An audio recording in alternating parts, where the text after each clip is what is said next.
Okay, so what we have seen as of now is a sequential execution of the code, right?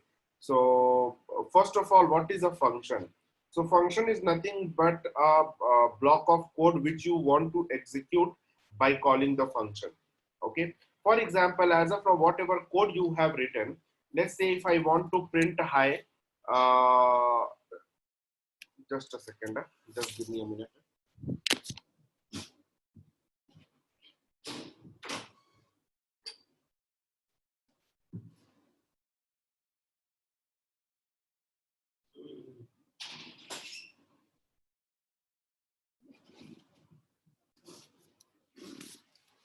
Or sorry, not high. What I will do, let's say I have a is equal to 10, b is equal to 20, c is equal to a plus b, and print c. This program is simply uh, adding two numbers, right? So what my requirement is, this piece of code, like addition of two numbers, I have the requirement at a different stage of my program. Okay, so what I will do, one option I have is I have written this program here. Let's say I'm writing a big application where I need to add two numbers very frequently. Okay, so somewhere in the first line I am writing the code for adding two numbers, then after 100 line I am writing, then after 500 lines I am writing, then after 1000 lines I am writing. So basically I need this requirement every now and then. So what I will do, instead of writing it like this, like let's say if you need it in the several places, then what you will do, you will go and copy paste the code or rewrite the code. Rewriting the similar code will nothing but increase the length of your whole application or whole source code, right? Which is not recommended. If you feel that a particular piece of code is going to be used for several time, then it is better to define it inside the function. Okay, so I will define it inside the function. Let's say add, and what I will do, I will keep it inside the function, and whenever I need this, wherever I need this, even if I need this in another module, I will simply call this function and then this code will be executed.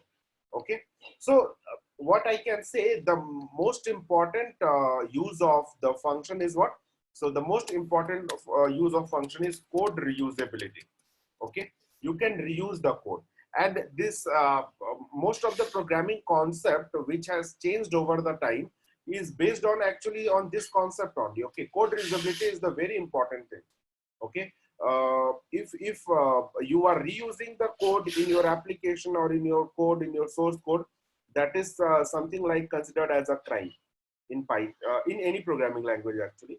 So for this reason only, we have few concepts which is available, like inheritance and polymorphism we have, which does not promote code reusability. To not to promote code reusability, we have came up with those concepts also in the object-oriented programming. So basically, you can say code reusability it promotes the code reusability. To promote the code reusability, we have the functions here. So you will write this piece of code, and wherever you want to use it, you can reuse this code again and again. Okay, so this is the main advantage of writing the function. Now functions are of different type. Okay, so there are mainly two types of functions available in Python. The first one is, as of now, we have seen few built-in functions, right?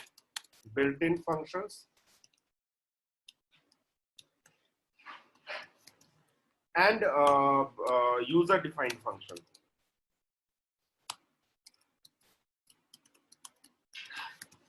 User-defined function, right? So what is built-in function? Built-in function, the function which you have seen, something like len function or max function you have, or min function you have, or print function you have. These all functions are built-in functions. What are user-defined functions? So we are going to see the user-defined function. This is one example of user-defined function. So how do you write the user-defined function? So user-defined function, basically you write using this. Okay, so let's say using def keyword. So what is the syntax? First of all, you write the def keyword, then you write the function name. We have seen this already. Then the list of parameters you will be having. Then after this, you need to put a colon. Now, whatever code you want to write inside this function, you will write the indented block here. Okay. So here you will write statement 1, then statement 2, then statement 3, then statement 4, and so on. Right. So these are all things, and then finally you will have return statement here. Okay. Now, in this code, this return statement is completely optional. This is completely optional. This def keyword is mandatory, this function name is mandatory, and this list of parameter is also optional. Okay, you may pass this and you may not pass this. This whole thing together is called the function definition. Okay, so you are defining the function.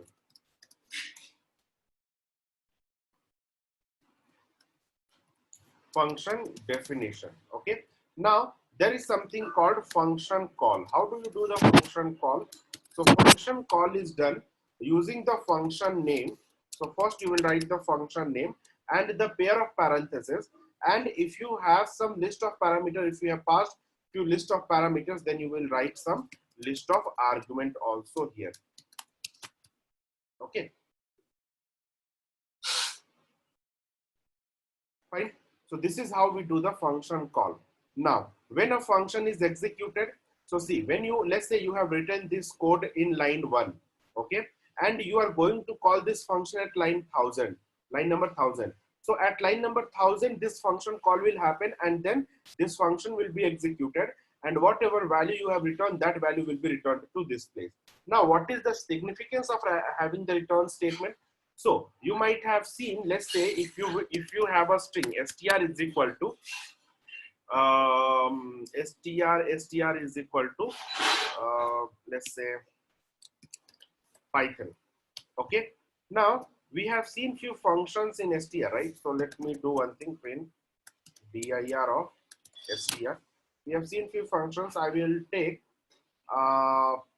swap case, right? Let me do one thing. Yes, let's take swap case only. What I will do, print str dot swap case this. Okay, now run this. So you are getting this output. Okay, so while defining the swap case, what may be the definition, what may be the code they might have written? So something like this, def swap case. Okay, they might have taken okay, so this is the method, so they will not take any argument, so there might be one self argument, and after swapping the case, they might have written some logic to swap the case, and after doing that, what they might have done is they might have returned after writing the logic, they might have stored the result into the output, or you may say result. They may have restored the value in the result, and they might have returned the result. Okay, or result. Okay, so when they are returning, so if you are going to write return statement, so whatever value you will return, okay, this value will get replaced in the place where you are calling the function or method. Yes, you can see the code of these built-in functions. You can go ahead and you can check the what do you say source code. You can download it online. Okay, fine. I'm just giving one example that what may be the scenario if I'm writing the code in Python. Okay, this might not be the same code. Might be actually C Python might have been written in C, so you have to check the code there. You have to have the knowledge on C. As of now, we are learning on Python, so I'm writing the code in Python. So something like this they might have written. So let's say they are writing like this. So they are using one return statement. Whatever result you are returning, let's say result is this value. Okay, result is this value. After writing the logic, result became this. So what it will do? This value will get replaced where you have done the function call. Okay. In simple words, you can understand that this value will get returned here. Okay. If you have return statement, if you don't have return statement, then this value will return none. For example, you might have seen append method, def append. Okay. And result is after appending, let's say one list you have. So in that 10 is one empty list, in that 10 is appended, and you are not writing anything. So if you will call this append method, it will return none. Means if you'll call and if you'll print it, use print statement here, before this method, then it will print none. Okay, why? Because the return type is nothing. So return type is nothing means none. So none will get replaced and it will print none, right? Because print statement does what? Whatever is there inside this, that will get printed. If you will write print 10, it will print 10, isn't it? And if you will write print none, it will print none, isn't it? Right? In the case of print 10, it will print 10. For example, let's say this is returning swap case, right? So what I will do, I will print here swap case this, right? So if I will run this, so what I'm returning the result. Inside the swap case, what is the result? This value. So if I run this, I'm getting this. Okay, so I need to execute it. Now run this. So I'm getting this output, right? What happened? I have executed this code. In this return statement is returning result. What is result? This value. This value got replaced here. So it is printing this, right? Or just opposite, you can say PYTHON. It is, that is what it is printing. So whether you write this or you write this, okay. So since this function swap case is returning this value, that's why it is printing this. Now let's do one thing. Write append here. Append. Okay. Now in the case of append, what you are doing, you are not returning anything. So the return type is what? None. So what will get replaced here? None. So it will print none. Right? It is printing none. Correct. Right? So basically return statement is used to return the value. Now it depends on your code whether you want to return some value or not. Okay, whether your function wants to return some value or not. It depends. It changes from requirement to requirement. You may return the value, you may not return the value. Okay, it all depends on your requirement, what kind of requirement you have. Okay, so when you will write the program, you will come to know. So see, pass the function means, let's say if I'm writing swap case. Okay, so as of now, I don't want to write anything inside this. I have written pass. Okay, means I'm not writing any logic. I will write the logic later. So that is used, that for that purpose you use pass. Okay, so that this pass is used for generally defining the structure of your application. When you go ahead and define the structure at the initial level, then you go ahead and use pass. Okay. Fine. One general question I have is, hello. Hello. Hello. Are you able to hear me? Your voice is not audible. Who is there? I'm not able to hear. Hello. Yes. Are you able to hear me? Okay. No, it's too low. It's too low. Voice is too low. It's okay. Hello. That is fine, Abhishek. Okay. Okay. Yeah. So you may check, Sankarlal, what is the output. So let's say if I will write this and if I will print swap case now. Okay. So let me execute it first. So now let's say if you will execute and if you will do swap case, right? So it is printing none. Okay. So obviously you have not written the logic, but you have just passed it. So it is not returning anything. You're not having any return statement. So it is returning none. Okay. Now let's come to the next topic. So we have seen that how we can define the statement, how we can return some value. You can return any value here. One more thing about return is you may not have the multiple return statement. Okay, you should not have the multiple return statement.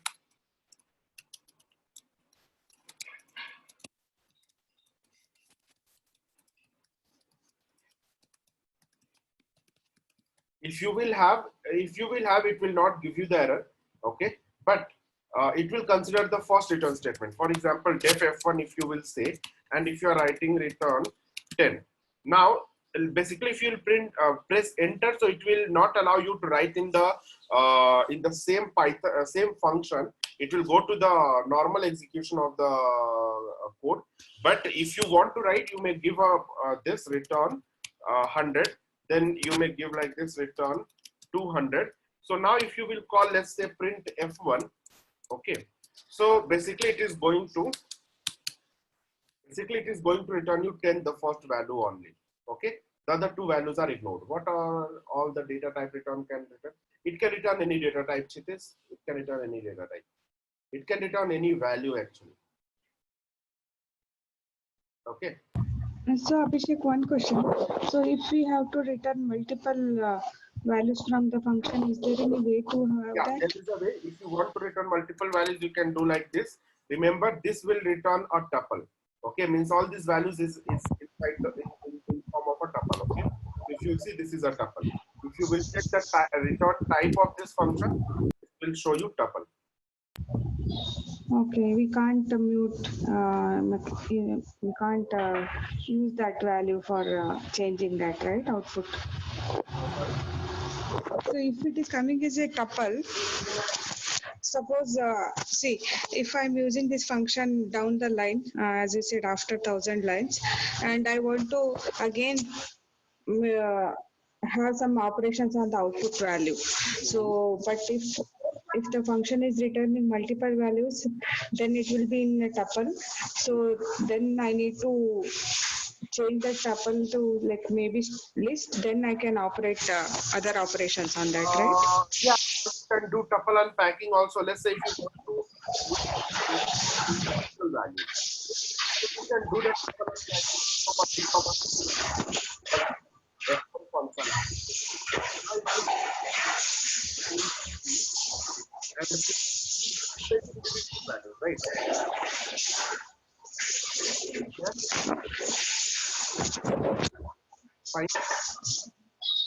Yeah, fine. Yeah, fine. Okay. So my voice is clear now. Yes. Okay.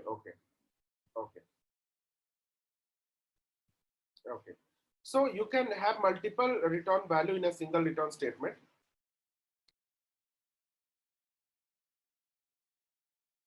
Yeah, Abhishek, I got it. Thank you. You can have multiple return statement here. Okay. And if you want to do the operation on individual returned value, then you can do the tuple unpacking. Okay. Okay.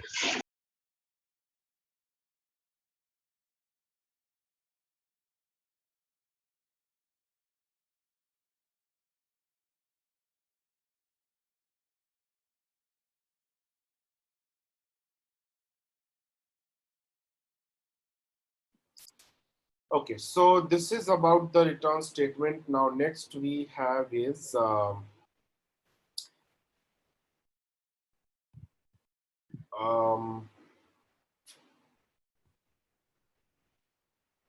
okay, parameter, list of parameters and argument. Okay, so when you define the function, whatever values you whatever list you take here or whatever variables you write here, these all are called parameter, and to this parameter we pass the argument while calling the function.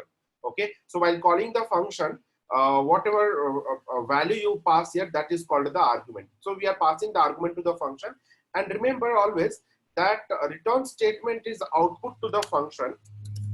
Return statement is output to the function, and arguments or parameters are input to the function.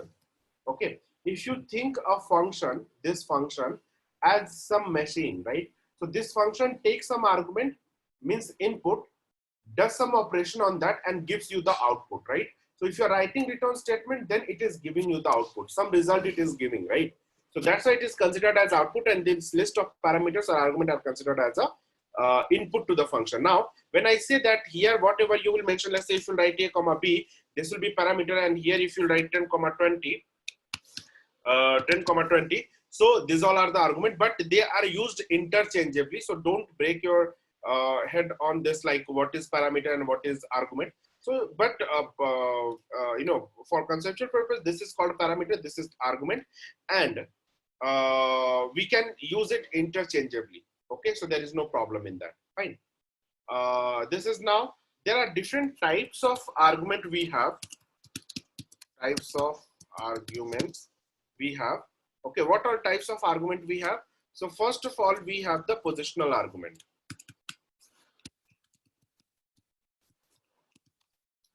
Positional arguments. Then we have next is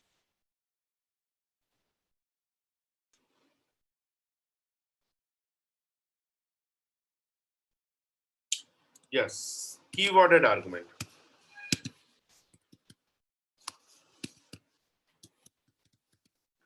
Next we have is default argument.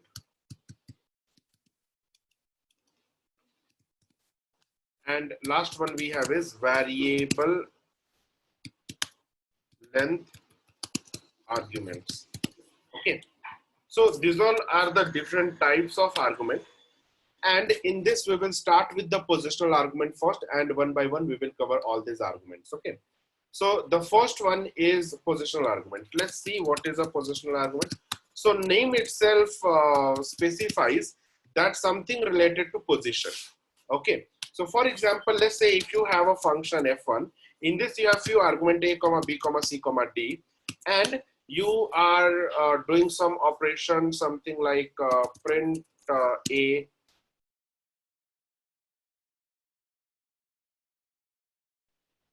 or let's do simple one, print b, print c, and print d. Okay, these are the four parameters. Now I'm going to call this function. If I'll call this function, then I need to pass the argument. So if you'll pass the parameters, then it is mandatory to pass the argument and you need to match it. So the number of parameters you have taken here, this is called a positional argument. Okay, without any default value, this is called a positional argument. And while passing these values for these parameters, you need to pass in the same order or in the same positional order. Okay, for example, for A, I want to pass 10, B 20, C 30, and D 40. So you will pass in the same order. Or if in whatever order you will pass in the same order, the values will be taken by these variables over here.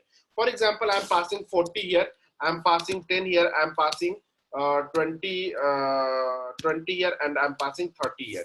So in the same order, these values will be taken by this variable. So if you will execute this code, you will get the same value for A, B, C, and D. It is coming in that order only, right? So for A, 40 is taken, for B, 10, for C, 20, and for D, 30. Okay, let's say if you will pass, if you will change the order, then the values taken will also be different. Okay, so now A, B, C, D are 10, 20, 30, 40 respectively. Okay. Abhishek, one thing, Yes. that is, you have defined here 4 parameters, okay?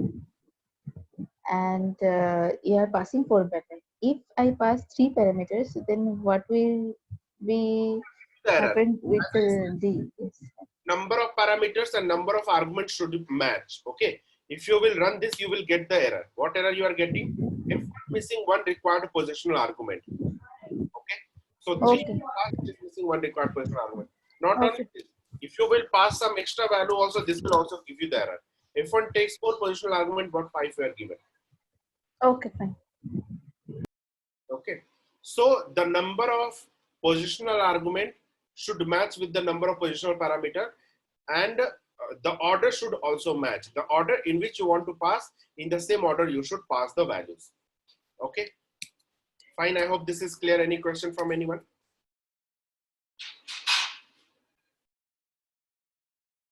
No question? Okay, so now what I will do, I will do this function call again, but what I will do, I don't want to pass as a positional argument. So now we are going to see keyworded argument. Keyworded argument. In this case, I will call this function, and I don't want to pass in this order. What I want to pass, I want to pass in the different order. So in that case, what you can do, you can pass the values as keyworded argument. So you can take the parameter key and then you may assign the value. Let's say you may say 20. Then you may say A is equal to 100. Then you may say B is equal to 300, and then C is equal to 500 or 200. Okay. Now, when you pass the arguments like this while doing the function call, means with the parameter you associate some value, right? Remember, this name should be same as over here. Okay, you cannot take X, Y, Z, M, N, O, P. Okay, so same name you have to take, and then you have to associate the value. And when you pass the value like this, order does not matter. Obviously, now you are assigning every value or mapping every value with a key, right? With the corresponding key. So now there is no chances of mismatching the values, right? So in that case, it will accept. Okay. So now you will see that for A 100, for B 300, for C 200, and for D it is coming as 20, right? So you can pass the values like this also, keyworded argument. But let's say if you want to pass the combination of positional argument and keyworded argument, then in that case, what you should do, let's say your A and B are positional argument you want to pass, A and B you want to pass as a positional argument, and C and D you want to pass as a keyworded argument. So first you will write the value for A and B. In this function definition also, A and B should be kept first, and while calling the function, the value for A and B should be passed first and in the same order of A and B, and then the value of D and C you can pass in any order. Okay, that doesn't matter. Okay, now if you will run this, you will get the output like this. Clear? So if you have a mix of positional and keyworded argument, then first positional argument should be passed and then keyworded argument. Now you want to say that I don't want to pass the value for C, and I want to pass C and D as a positional argument. So first you will write C comma D, and then A and B as the keyworded argument. So you will write A comma B. Now first you will pass the value for C and B as positional argument, and for A and B as keyworded argument. Okay, fine.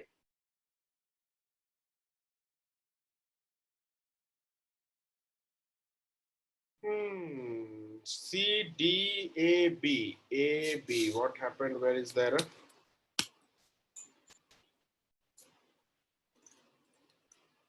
I think you need to execute the first one. Okay. Now you are getting it in the same order, right? Clear?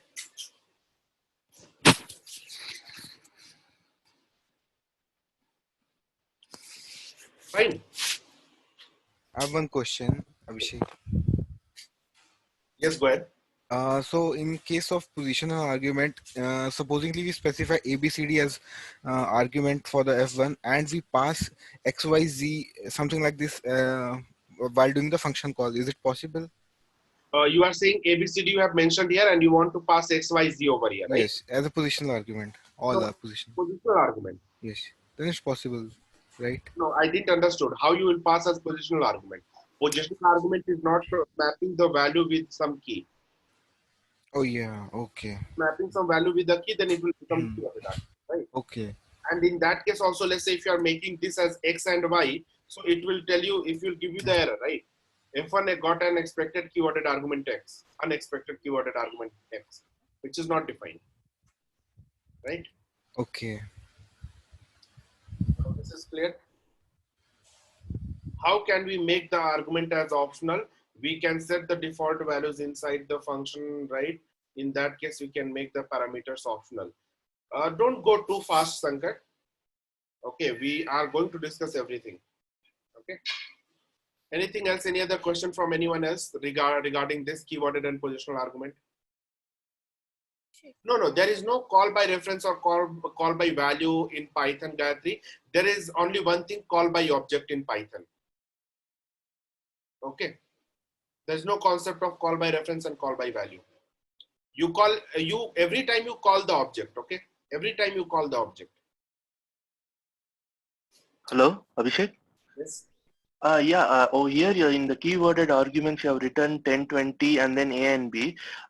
Is it necessary to write those the positional arguments at the first place itself, or can we write it later also? I told you here that let's say if you have mix of positional and keyworded argument, right? Then Okay. first you should pass positional and then keyworded argument. Okay, this is mandatory. What will happen if you pass first keyworded? Let's see that. Let's do that. I will pass A is equal to this and B is equal to this. Or let's say A and B is coming later. I'll pass it as C is equal to this and D is equal to this. Not a problem. And for A and B, I will make positional, but I'm passing it later. Okay. So it will give you the error. Positional argument follows keyworded argument. Okay, fine. Right. Thanks. Any other question from anyone else? So Abhishek, yeah, so when we are defining this function, the order how we want to pass the value, the same way we have to declare there also, right? Like C and D positional and A and B as keyworded. Sure, yes, that. Okay, thank you. Okay, so now we will come to the question which Sankar has asked about the default argument, right? So default argument, let's say if you want to make something default, okay? For example, in this code, I don't want to pass the value for A and B while calling the function, okay? So what I will do, I will make this A and B as default. How we can make the default? So while defining the function itself, what I will do, while defining the function itself, I will make this A and B as optional. For example, what I'm going to do here is sum is equal to A plus B plus C plus D and return result. Okay, I will make it result instead of sum. Okay, returning result, right? Now, if you will see here, let's say what I will do, if I will call this function, let's say if I'll call this, I'll make it F2. If I'll call this function F2, so I need to pass all these 4 arguments, let's say 10, 20, 30, and 40, right? Then the output will be this, name error, what is this, A plus B. D is in capital. Yeah. So I'm getting the output, right, 100, correct? But the problem over here is, let's say if I will not pass this, then it will give me the error, right? Because it is expecting all the 4 arguments, right? Let's say if I'll pass 2 arguments, because I may need to add only 2 numbers or only 3 numbers, right? So I need to pass minimum 2 numbers to add 2 numbers, right? I need to pass at least 2 numbers to add them. But more than 2 numbers, if you want, you may pass, you may not pass. It should not throw an error. So I can make this other 2 argument as default. What I will do, I'll make it at 0. Okay. Once you will make it at 0, so now if you are passing 2 number, then also it will add, correct? Then also it will add. If you are passing 3 number, then also it will add. If you are passing 4 number, then also it will add. Okay. So you have made these 2 arguments as default argument. Clear? How do you make it default? So in the function definition, whatever argument you want to have as default, you set to some default value. So if user doesn't pass some value, this default value will be taken into the consideration. Is this clear? Everyone, is it clear? This order is applicable for default also. Sorry. Is order like we have to pass first positional and then. Your voice is too low. Can you please be a bit louder?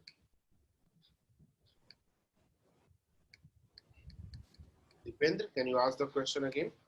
Yeah, so like we need to pass in order only this default argument.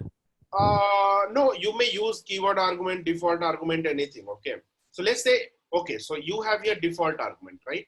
And here you have positional argument. So this positional argument should always be passed first.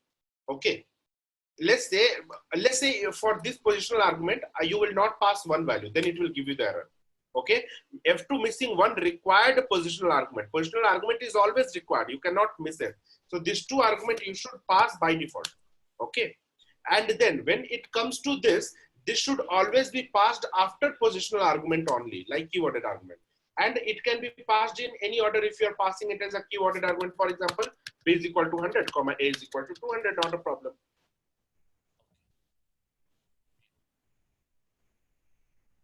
Okay. Oh, okay. Right. Yes, you can pass a dictionary also as an argument or parameter. Why you cannot pass? Okay, but it depends like what operation you want to do. So you, let's say you have 4 variables, so you will be passing 4 dictionary, right? And then again those dictionary will be added or not, so that operation you have to check. Why you cannot pass? You can pass any kind of objects here in the function. Even you can pass a function also as an object to another function. Okay. Hello, Abhishek. Yeah. If we define it twice over there, will any error come over there? What? Like for example, C and D have already defined it as 10 and 30, and over there A and B is 0. But over here, if I again define C or D instead of B and A, Yes. will any error come over there, or will it? Argument C in function definition, it will give you the error. No, in the next line. In the next line, F2. Yeah. That is. Oh yeah. Oh yeah. If I D or C. Yeah. C is equal to 10, D will be taken. C is equal to, again, you are trying to assign 100. Yeah. F2 got multiple values of argument C. Okay, fine. Right. Can we write A comma B equal to 0 in default arguments? Here you are seeing, Surendra? Yes, there, yeah. A comma B equal to, can we write that? I have not checked. Let's check it. A comma B equal to 0. I don't think so. Yeah, it is accepting. So let's, no, then it is becoming positional. No, this 3 became positional. Right? Oh, okay. Oh, that's third. Okay, got it. Yes. It became a third argument. Okay. Yes. Okay. Fine. So I think we are done with this. So let me do one thing. Let me pass B here and run this out. Fine. So we just assign unassigned argument and leave while passing argument. Meher, I didn't answer. Can we just assign? So can we just pass the values of C and D while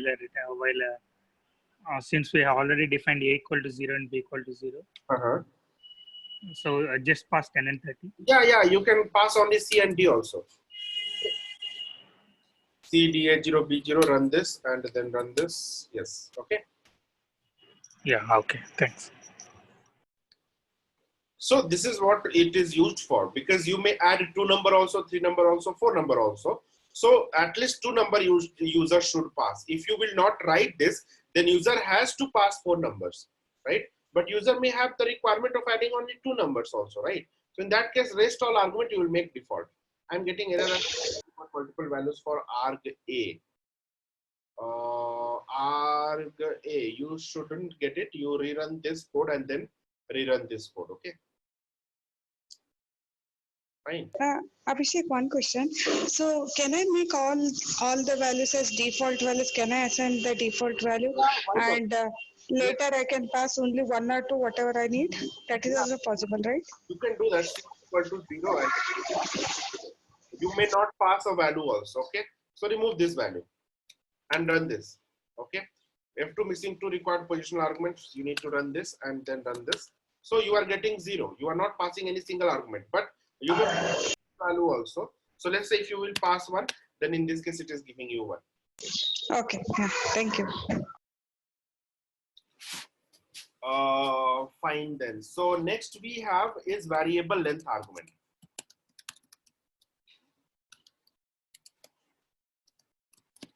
Variable length argument. So variable length argument can be passed in 2 ways. So the first one is you may pass multiple values together. For example, 10, 20, 30, 40. Okay. And if you are passing this variable length argument, so we put star before the parameter. Okay. And you may write one name. Generally, we use star args. You may use anything. You may use star name. You may use star Abhishek. Okay, anything you can use. This is just a name. But the convention we generally follow is args we use. Okay. But let's say if args is used somewhere, then again you are not going to use args here also. So you will use a different name. But we use args. Okay. And this accepts all these values in the form of a tuple. Remember this. Second, you may pass variable length keyworded argument. For example, you may pass multiple values keyworded. A comma 10, A is equal to 10, B is equal to 20, C is equal to 30, and D is equal to 40. Like this you may pass, right? So for this we use double star before the name. KWR generally we use. KWR stands for keyworded argument. And this all values are accepted in the form of a dictionary. Okay, fine. These all values are accepted in the form of a dictionary. Fine. Now let's see that how we can do that, or what exactly I'm trying to say with an example. For example, you have a function f1. Okay, and user may pass a list of values, a list of numbers, and your function, what it will do, it will find the summation of all the numbers in that list or in that in that value. Like user may pass 10 value, 20 value, 100 value to this function call, and you will add all the values whatever user is passing, or if you multiply all the values. Okay, so you will take one argument. User may pass multiple values, right? It is not fixed, one value, two value, three value, or 100 value, or 1000 value. You don't know, right?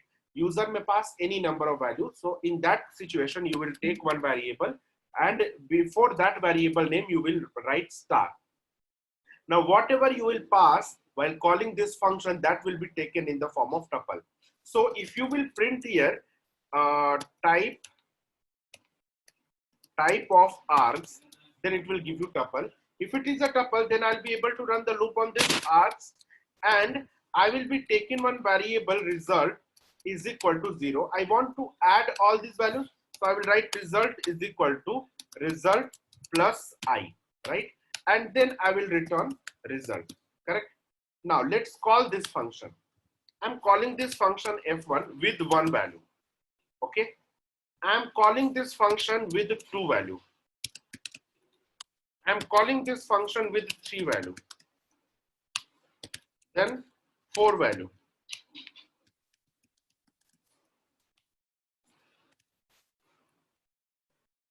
And pass it as a list, what happens if I pass it as a list? We'll see that one also, okay, after some time. Okay, so but first let's see all these things. Okay, what is happening in the first case? Print, then print,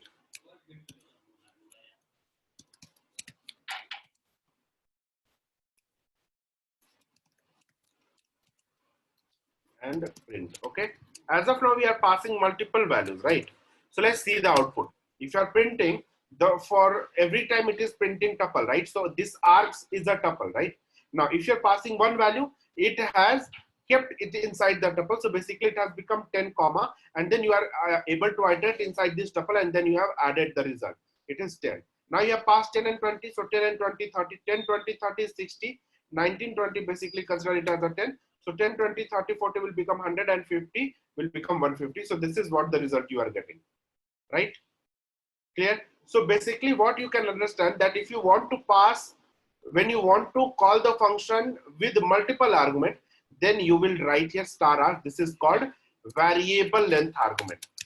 Any length of argument you can pass here. Correct? Variable length argument. Fine. Now someone said that what if we will pass a list? Print f1. Here you are passing a list 10, 20, 30, 40. Now see what I said. This will become 10, 20, 30 is one element, right? And by default, this star args will convert this first element into the form of tuple. So inside tuple, this args will become what? Let's say, let me print args here now. Okay, instead of printing this type, I'll print args. So let's run this. When you are running, you are getting a list inside a tuple, right? Clear? And then when you are trying to run the loop and you are trying to add something, so you are getting what you are doing, you are adding a list with a number 0, which is basically gives you an error, which you cannot do that, right? So if you will pass a list, then it will become a list inside a tuple. Clear? Is it clear? Yes, so yes. Instead of that, what you could have done, you know that it will get converted into the tuple, you will write 0. Now you run this, so you will get this output. Clear? Yeah, thanks. Anything else? Any other question on variable length argument? I hope no. So now similarly, you can pass variable length keyworded argument, right? So now what you are doing here, you are passing multiple values, but values are not keyworded. For example, you want to pass the name of the student, so you have to pass name is this. Now next time while calling, you want to pass name and roll number. Okay, so you have to pass name is equal to this, roll number is this. Now next time while calling, you have to pass name, roll number, and marks. So you have to write name is equal to this, roll number is equal to this, and marks is equal to this. So basically you want to pass keyworded argument. So in that case, what you do, you pass double star, and you may write anything. You may keep args also here. This is just a name. I'll keep args, okay? And I will check the type of args. By default, it will become a dictionary, okay? And what I will do, I will run the loop over it, and I will print I, or I will print args of I, means the corresponding value to every key, right? And remove this, not required. Now let's run this. I will call this F1, and what I will do, I'll pass name is equal to some value A, B, C. I will pass roll number is equal to 101, and I will pass marks is equal to 200, right? Now let's run this. So if you will run this, F1 gets an expected keyworded argument name.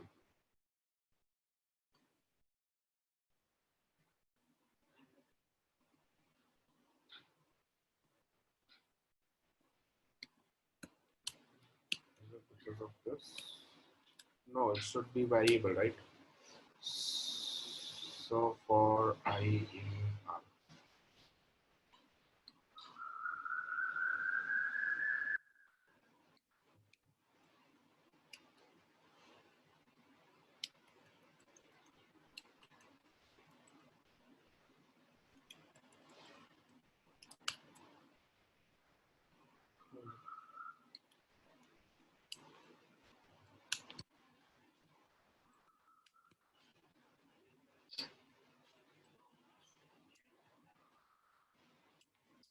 Okay, I need to run this, and then you need to run this. Yeah, fine, it is fine.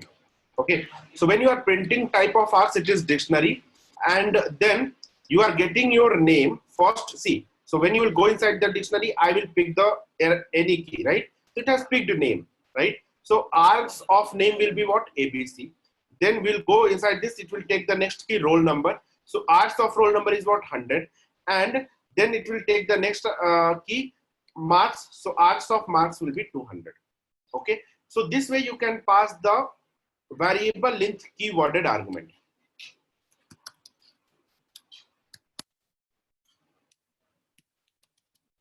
Okay, variable length keyworded argument. Clear, everyone? How you can pass variable length keyworded argument?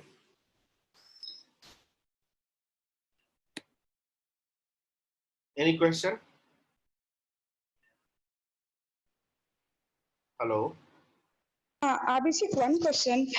So here, yeah, this is clear, like how it works. But is it possible to display name, roll number, and marks also, like the key values? You can print I here. Okay. Okay. Yeah, got it. Thanks. So now this is I have very one question. In the previous function, when you were passing argument, how did you convert it when we passed list to tuple?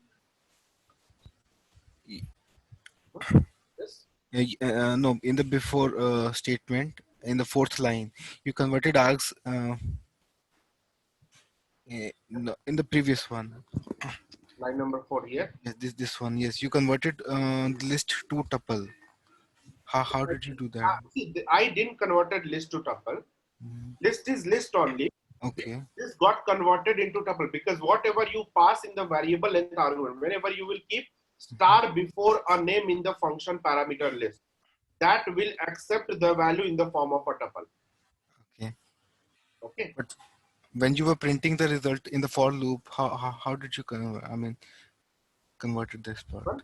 No, in the before. Yes, this one args So 0. when you will see, I have printed this args. Okay. Right. Args is what you can see here. It is a list inside a tuple, right? So this args has taken this value, right? Right. And you know that inside a tuple, if you will keep one element, then there should be one comma. It has kept one comma also. So now this whole list is inside a tuple, isn't it? Yes. So I can say this whole list is at 0 index, isn't it? Yes. So I'm writing args of 0. Okay. Give me this list. Yeah. Understood. Yeah, got it. So now you are doing this. Yeah, got it. Thanks. Anything else? Any other one? Any other question?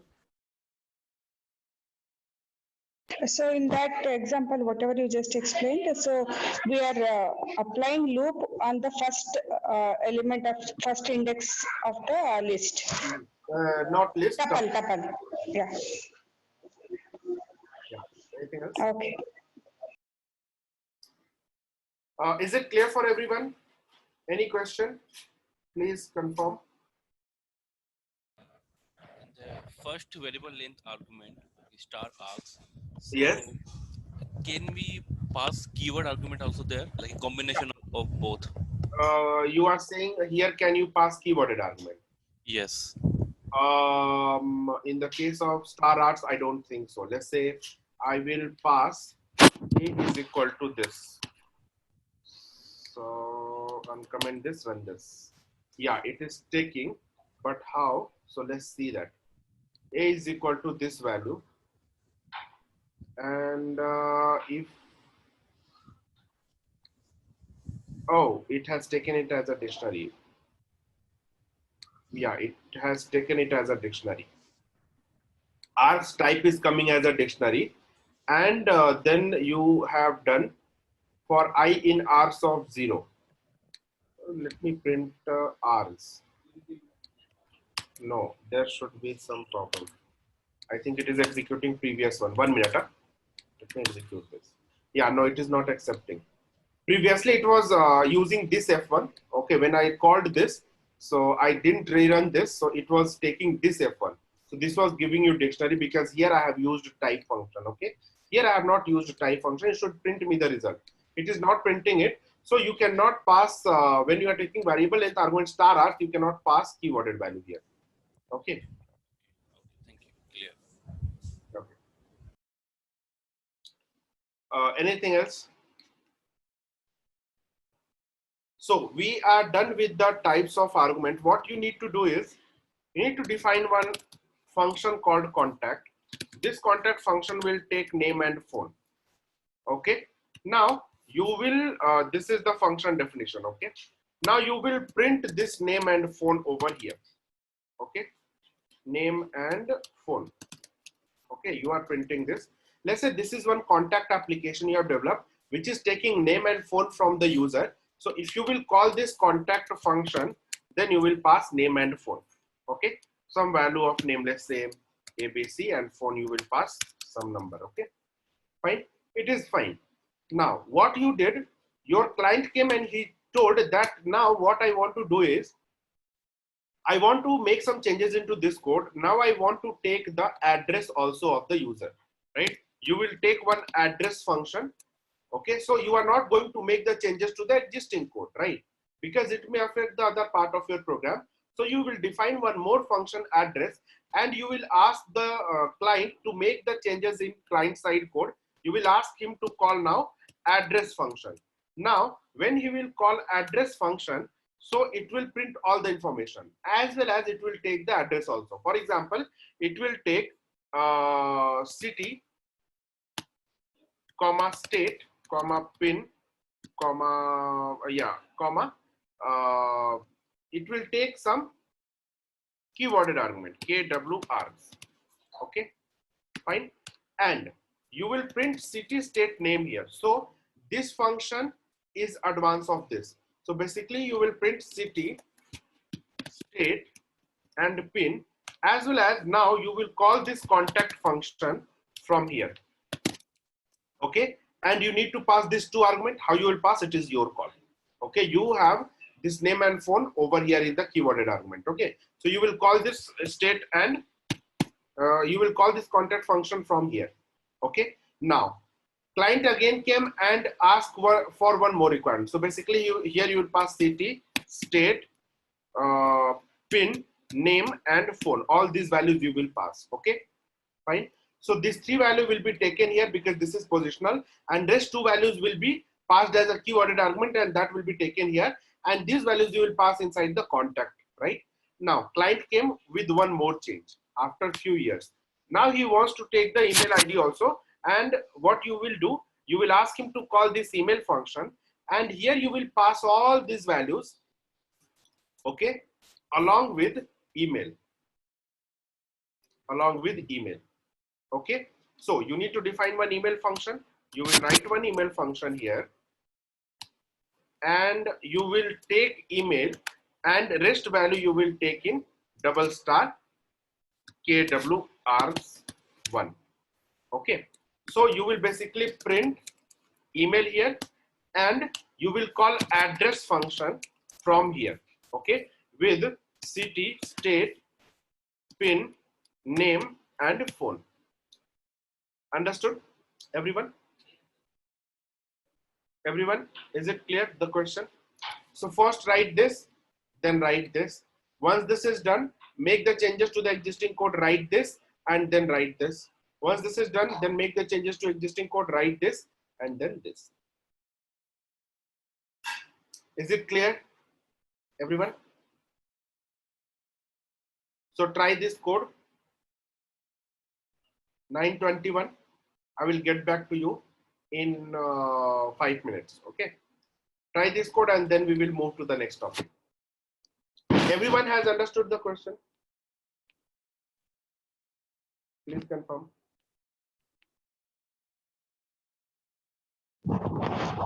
Yes, Abhishek. Okay, okay. So please go ahead.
Is it done, everyone?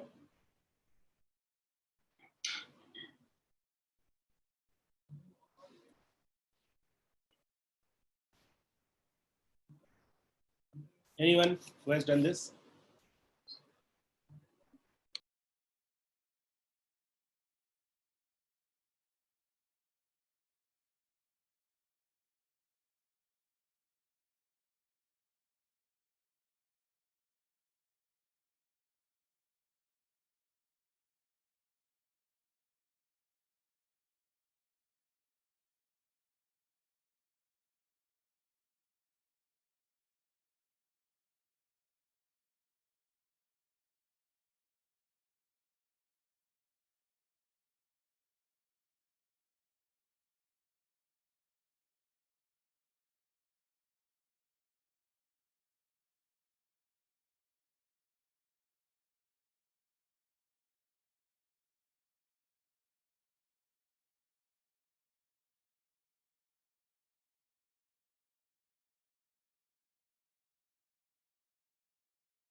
Contact name on Abhishek. Their capacity is to open.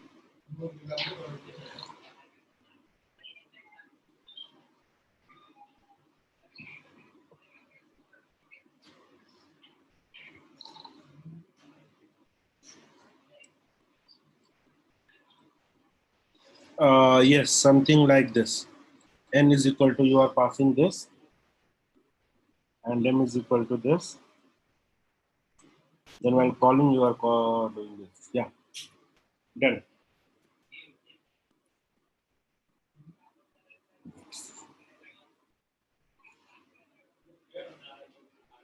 So you comment this previous contact call. Okay. Abhishek, comment this previous contact call and call this address function and check whether it is getting contact is getting called from the address function or not.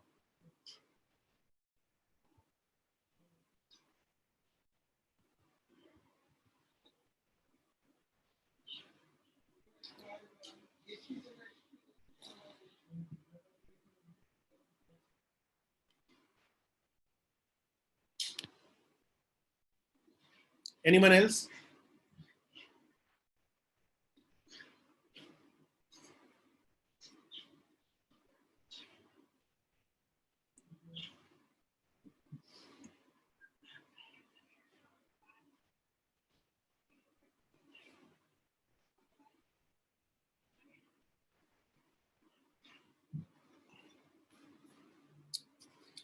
Okay. Surendra.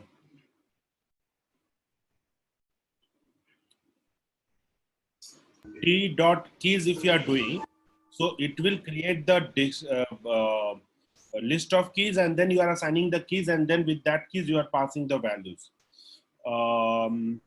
Yeah, because because name and phone. But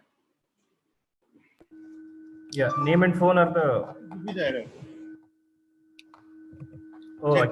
I cannot pass the key, right? Yeah, I have to pass a value. Okay. Yeah. To pass the values, right? Yeah, and both at once. Okay. Yeah. So basically, you can write KWRs of P, KWRs inside the square bracket P, KWRs inside the square bracket Q. P and Q should be passed without any quotation.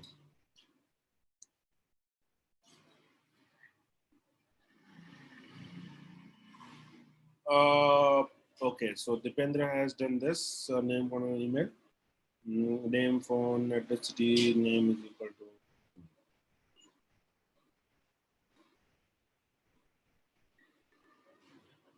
Yes. Yes. So Dipendra has done this code. So this is, I can say this is the full code. I will simply copy it and paste it here. Yeah. So this is the code. Now if I'll run this code, invalid character in identifier, where it is. I'm getting this, right? Email is this, it is this, state is this, pin code is this, name is this, and phone number is this, right? So this is the whole code will look like. Now you are calling email function, you are passing the email in E, and rest all value you are passing as a keyworded argument, which is stored in this with these keys. City, state, pin, name, and phone are the keys inside it. Okay. Now you have assigned these values to the different variable. Without this also you could have done that. So address KWRs of city, address KWRs of state, pin, and name, like that you could have passed it. Okay. Then it will go here, it will do this code, and then rest apart from this city, state, and pin, rest all value will be taken inside this KWRs as the dictionary again. Okay. So that again you have passed it here over the contact, and then it is printing this value. Fine. I hope this everyone has understood this. So Abhishek, you mean to say whenever we want to call functions inside a function, then we have to use it with this variable length keyword. Not function inside a function. One function call from another function call. Okay. Okay. So you see, it all depends. Like let's say if you have multiple values to pass, okay, you know that this apart from this there are a few more values I need to pass. Okay, then if you don't know the name, then you pass it in, store it in some variable length argument, either in star Rs or double star KWRs. Okay. Okay. So if I want to call function inside a function, then is it possible to do that? Function, if you are defining function inside a function, right? Yes. Yes, possible. Why not? See that. We'll see those kind of example. Okay. Okay. Okay. So we are done with the types of arguments.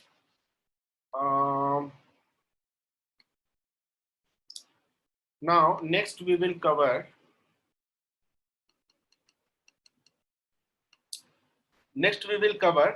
the nested function. Okay, so nested function is what? Function inside a function. You may define one function inside another function. So let's say if you will write def f1 and we will print we are inside f1 function, and we will define one more function also, f2. We are print we are inside f2 function. Okay, now let's say I will do the f2 function call from here, and I will do the f1 function call from here.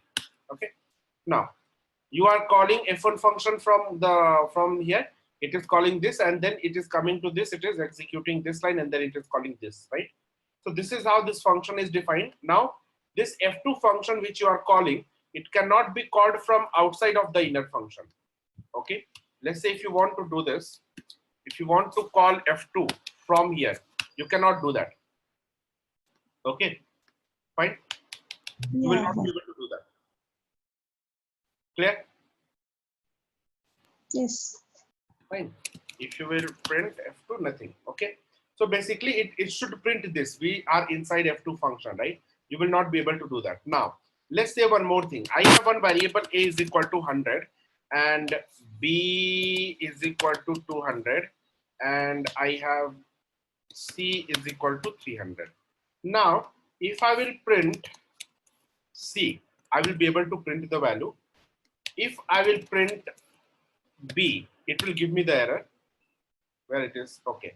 I think I should take C, I should take X, I should take Y. And this.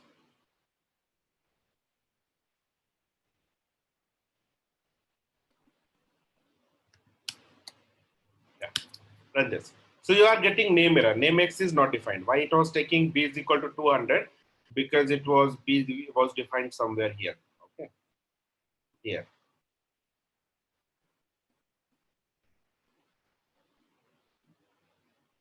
Somewhere, B was defined. Okay. So from top it was taking. Let's say if I'll make, yeah. So as of now you can see I have renamed it X. So it is giving you name X is not defined. Similarly, if I will write print Y, so it will also give you the error. Comment this, run this, you will get the error. Name error. Name Y is not defined. So there is the concept of global and local scope. Okay, I think I have discussed it in our initial class. What I can remember. So there is something called scope. Okay, what the scope says? Scope defines the rule to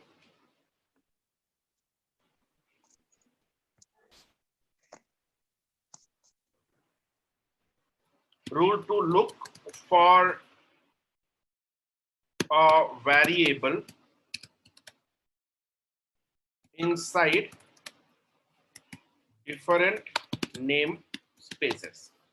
Okay. So what is scope? Scope is a rule to look for the variable, or you can say look for any identifier. Basically, you can say not variable, identifier. Okay, any identifier inside different namespaces. Okay, so what is a namespace? Every structure, let's say if you'll talk about function or loop or class, everything has its own namespace, right? A namespace is created. Namespace, you can think of it like a container, and in that whatever value you have defined, those all values should be kept inside that. For example, this F1 will have its own namespace, and in that namespace X is defined. Okay, so this rule says that you should look for these variables or identifier according to this rule, LEGB rule, where L stands for local, then E stands for extended, then G stands for global, and B stands for built-in. Okay, so what is local, what is extended, what is global, what is built-in? So first of all, whatever you write without any indentation, without outside of a function or outside of a class, everything comes into the global. Okay, let's say if I'm writing A is equal to 100, this is in global.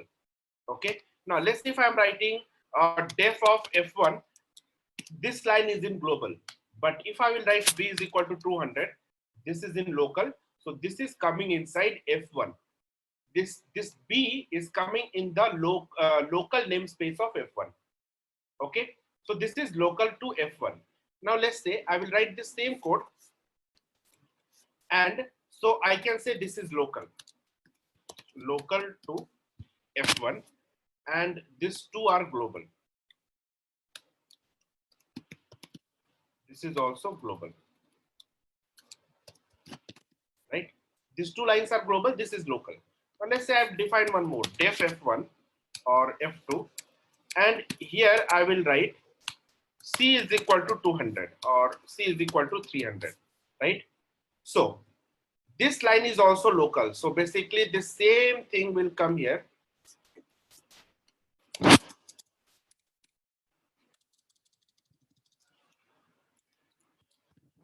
Here also this will be global. This will be local to F1. Next line. This will be local to, not local, this will be extended. This will be extended, okay? And this will also be extended. And then this will now, this is now in the local. Okay, so this is local to F2 now. Okay, so if you have one function inside another function, then inside this function, whatever you are writing, this becomes local to this function, and this becomes extended for this F2 function or inner function. Okay, fine. This is in the global. This line, second line is already in global. This is in extended scope with respect to F2. Okay, and this is in the local scope to F2. Okay, so this is local, global, and extended. Now we have something called built-in. You remember we have done this print dir instead of here. So you guys remember we have used this print dir, and we have seen few things are coming here. Apart from this, we have seen this one also.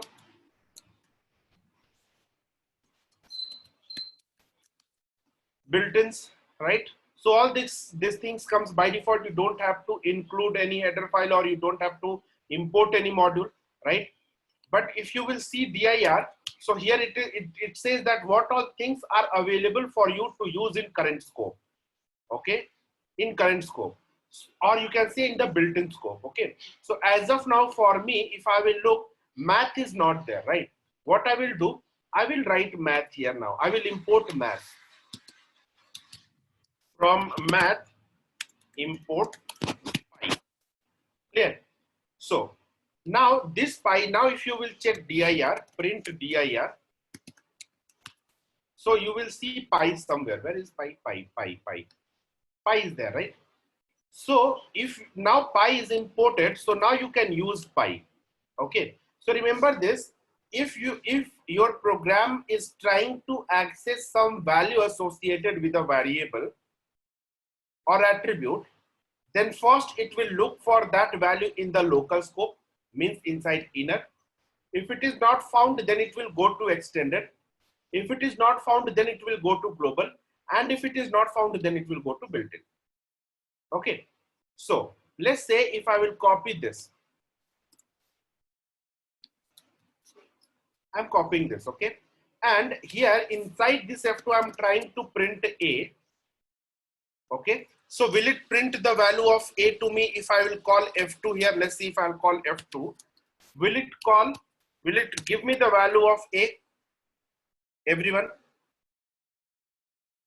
Yes. Yes. This A, so will it give me value of C? Yes. If I have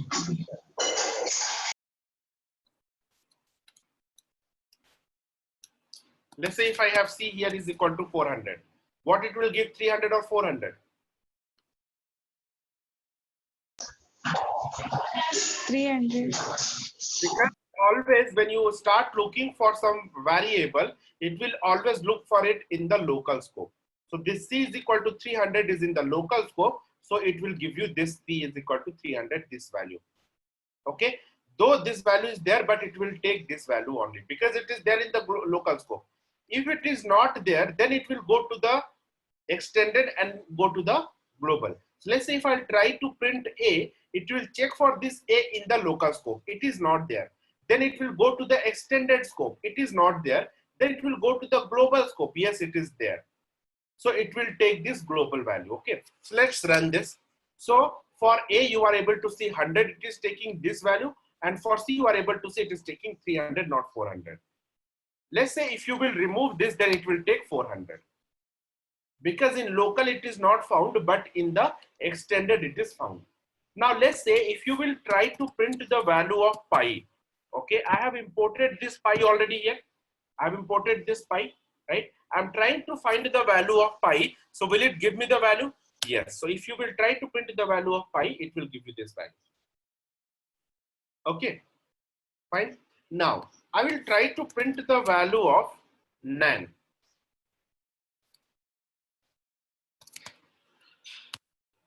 it is giving me error, nan is not defined. Nan is similar to pi. Nan is also one attribute of the math module. Okay, probably this nan or this one, I don't know. Anyone? Okay, so this nan is also, or something called INF is also there. Yes, INF. So this is also there, but it is not showing. But let's say if I will write from import pi comma INF, I will run this. Now if I will run this code, so now I will get the output. INF is, I'm getting INF. Now I'm not getting the error. Clear? So where it was checking, see, this INF was not defined previously, neither in the local, nor in the global, nor in the extended, but it was there in the built-in scope. So it took the value from there. Okay, fine. So this is how one value or one name is resolved when you do a function call. Okay, is it clear for everyone? Yes. Scope, how do you find a name? So if that is the case, so let's say if I will write def of f1 print, or I think we have written this already.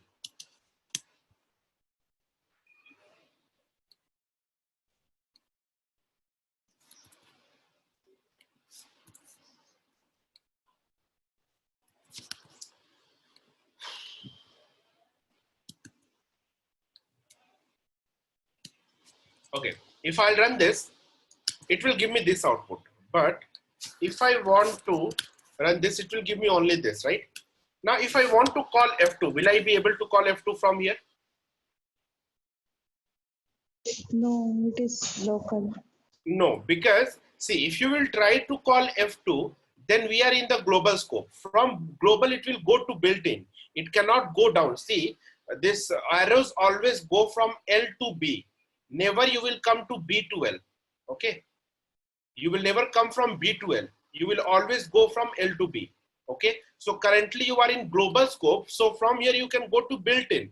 But in built-in F2 is not defined. So it will give you the error. Okay. Fine. Basically, it is returning 0, some default value, but generally F2 is not defined, so it doesn't give you anything. Okay.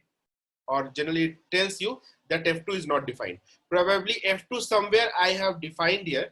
Let me do one thing. Let me rename is at FUNC. I have not used this. Now call this FUNC from here.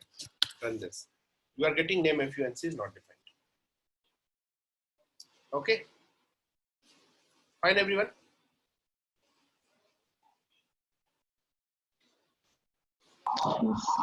Okay, fine. So this is how you can resolve the name, how you should look for a name or the value inside the function.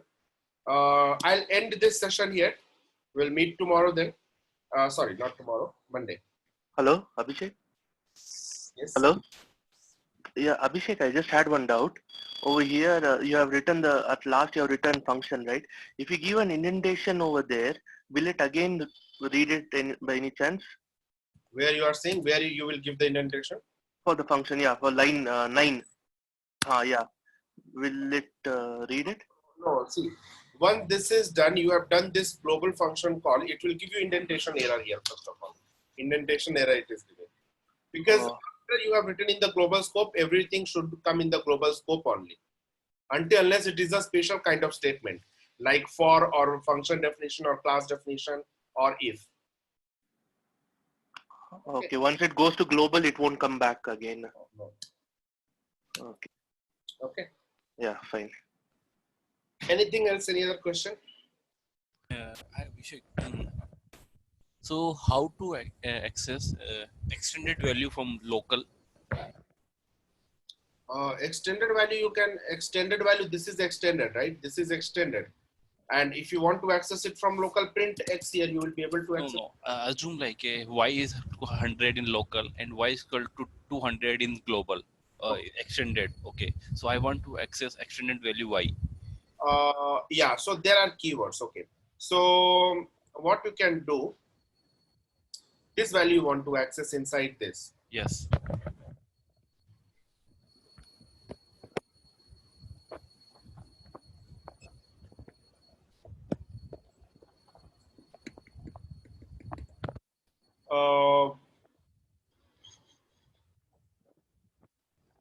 No, you cannot do that. What you can do is, see, if you want to access this, you can do one thing. There is a keyword, non-local. Okay. And you can make this y as non-local. Once you will make, then whatever value you want for y, you want y for, you want 200 for y, then you go ahead and make 200 here. Okay.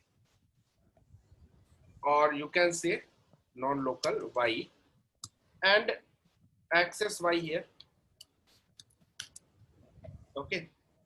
So you need to do this function call, remove this and function func, run this. You are getting 200. Okay. But Abhishek, in this case, anyway, we have access to Y, right? Instead of we can directly access that. Yes. Why you access directly? Let's say if you will not do this also, you'll be able to access it. But why we use non-local? Let's say if you are making some changes to Y over here in the local scope, okay, and you want these changes to be updated here, okay, then you will make this Y as non-local. Understood? So now what I will do after doing this function call, I will print Y here. Okay, let's understand this. So now if you will see here, if you will print Y before making the call, if you will print Y, or let's say before making the call, if you will print Y, it is 200 only. Okay, it is 200 only. You can see here 200, 200, right?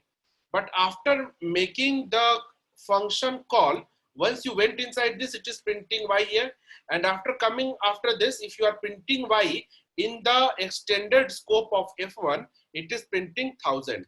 So now Y value is updated to this value. So if you want to make any changes to this Y from the local scope and you want this value to be updated here, then you will go for non-local keyword. Okay. Okay. Junaid, I'm not working on the Evernote as I said as of now. Write this topic somewhere, look for it on the internet, but I will create this, what do you say, Evernote, this notes, and I will update it in the Google Classroom over the time, because it takes some time. So I'll update it over the time. Okay, right now I don't have. Also, Abhishek, can you upload the additional homework? Sorry, additional? Homework that you mentioned you will be uploading? Yeah, as I said, I will upload it in this weekend. Okay. Okay. Abhishek, I have one question. For the assignments that are there on the classroom, are the solutions also there for those assignments? Solution is there, but generally we prefer to give the extra classes for solving those problems in the class. Okay. Okay. That's some class for solution. But most of the time, people, those who have uploaded, you can take the reference from here, or you can ask the question in the Google Classroom or WhatsApp group. They will reply, so you will get the solution. But if you want the solution from our end, then we will provide you one class for 1-2 hour session for solving the problems. Okay. Okay. Will that be at the end of the course or anytime in? Yeah, you can towards the end of the course. Okay. That is the extra time, not in this time. Okay. Okay. Fine. Thanks. Okay. Any other question from anyone else? I have one question. So, similar to the concept that you just mentioned, non-local, is there a way to send arguments by reference? You know, like in C, you send it by reference, so that whatever changes you make in the function, it gets reflected in the main. Do we have that concept here? Yeah, we have global also for that. Okay. Okay. So let's say we have def f1. We have a is equal to 100, and here we have a is equal to 200. If you will print 200, if you will print a, it will print 200, right? What your requirement is, whatever changes you are making in a here, you want to update those changes here, right? So what you will do global of a. Now if you will make any changes to a here, so it will change here. So let's say now what I will do, I will print A here before the function call, and I will do the function call. After doing the function call, value is updated. Now I print A after updating it. So let me make it 2000. Now run this. So see, before calling the function, it is A is 100. After calling the function, inside the function A is 2000. And since being a global, the value of A is updated in this. Okay. Now when you are printing A in the global scope, after function call, A value is now updated to 2000. Yep. Yeah. Yeah. Okay. Thank you. So these are the two keywords which are used for this purposes. Okay. Mm-hmm. Global and non-local. So we are done with this. Now we will come in the next week and we'll try to finish this core Python by Monday or Tuesday. Let's see, by Monday it won't be over. By Tuesday we'll be able to do that. From 26th, your these classes are starting. Both are serving at the same purpose. Non-local, no. Non-local to update the value from local to extended, global from local to global. Okay, Abhishek. Non-local you cannot use here. You cannot use non-local here in the last example. Okay, and you cannot use global over here. Okay. So that's it. We are done. I'll end the session now and we'll meet next on Monday. Which classes are going to start from? Stats and ML class. Okay. Okay, fine. Thanks everyone. Thank you. Next week. Bye. Thanks.